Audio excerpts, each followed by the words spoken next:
time for the Redskin Report with Trevor Matich, brought to you by Fork Union Military Academy. Good morning to you, Trevor.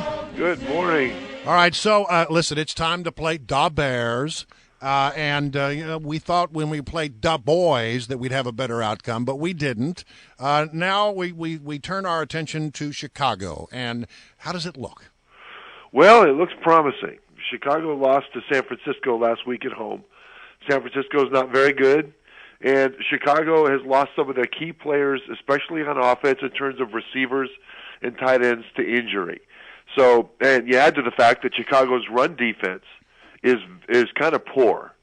So it adds up to Chicago probably not being able to attack the Redskins' defense as well as they could because of the injuries, and the Redskins getting a little bit well with their running game against that Chicago rushing defense. And if Kirk Cousins has a reasonably good game, then that would help.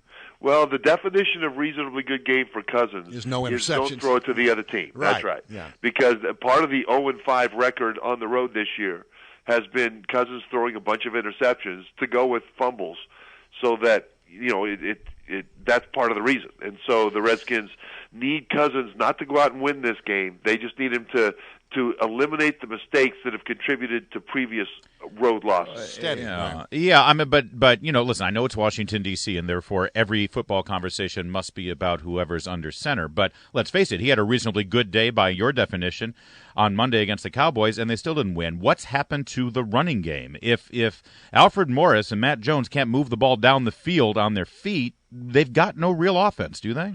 Well, the problem is, they've had injuries. At center, Corey Lichtensteiger is out. He was a solid veteran center. Josh Laribas is in. He's a backup guard who's now starting at center, doing the best he can. He's just not very good right now at that position.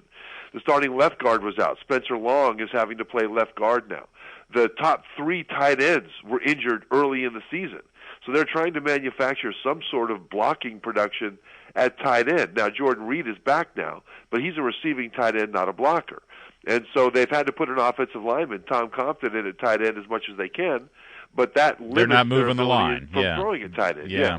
So what? How do they match up with the Bears in that respect then? Because if you're the Bears and you're going into this game and you know that their offensive line is depleted, the Redskins' offensive line is depleted, then you know that they're going to have trouble running anyway. So all you got to do is hold back and make sure you prevent the big long ball. That's right, and the Redskins secondary has done well against better quarterback-receiver combinations than the Bears will throw at them. Jay Cutler is one of the better, or let's put it this way, one of the more talented quarterbacks in the league. But with Martellus Bennett, his leading receiver at tight end, leading receiver was a tight end, much like the Redskins with Jordan Reed. He's out now. He's on injured reserve. Another tight end is questionable. Two receivers are questionable. And so if Cutler has a big game against the Redskins secondary, it will met probably an epic fail by the Redskins pass rush to give him way too much time. And I think the Redskins pass rush will have a pretty good day.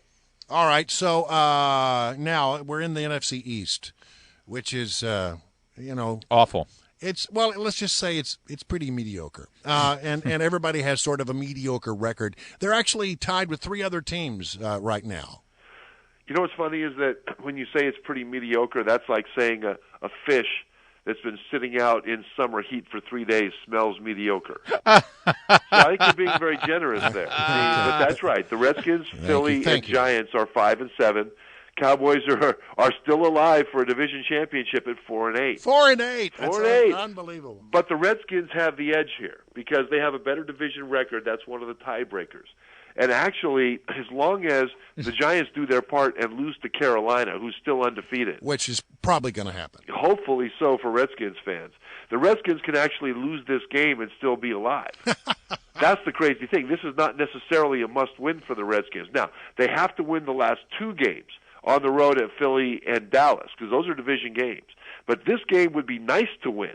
But if they lose it, they can still win the division. That's just amazing. Yeah. I've never seen anything quite like it. I don't even want. I don't know. It's just a phenomenal thought to think that you could win the division and get a first round home game with a 2 games under 500 record at the end of the regular season. Right, but see, teams have done that. Teams have been 9-7, win the division, and make a Super Bowl run. It's happened. Well, you mean 7-9? Yeah. Well, no, they've been 9-7. Oh, right, okay. Here's the thing, though. The reason that happens is, the Giants a few years ago had a horrible regular season and won the Super Bowl because they got hot and healthy at the end. And the thing about the Redskins is that if they can figure out a way to get in, if they're healthy and if everything comes together, it's not impossible that they could make a run and do a little damage in the playoffs. First things first. Yeah, let's win a football game on the road. Let's beat the Bears right? on the road. Hey, but for Redskins fan looking long term, there's hope. To that end, Trevor Matich, you only got about a minute left, but you were pretty hard on DeSean Jackson when we talked on Tuesday morning, as well you should be. A lot of people have been hard on DeSean Jackson. DeSean Jackson's a pro, though. What does DeSean Jackson do coming back here and to try to right the ship here? Is he going to try to slip into his old habits and try to make a big play again, which is what got him into trouble this Monday? No, I think he'll be a little more fundamentally sound. He needs to make big plays, and he knows it. He's got leeway to take extra risks to make big plays. But what he did with that punt return at the end of the game last week when he fumbled, he didn't just take a big risk. He ran backwards 20 yards to his own 2-yard line. Yeah, that's when he turned up and finally fumbled. That's not trying to make a big play. That's losing your mind. I expect him to keep his head this time around, take a few risks, but the worst thing he can do is try to atone for it by going extra mile to make a big play. Right. He'll make big plays naturally and organically, and as long as he stays sound, he'll be okay. All right, Trevor Matich. The Redskin Report with Trevor Matich is brought to you by Fork Union Military Academy.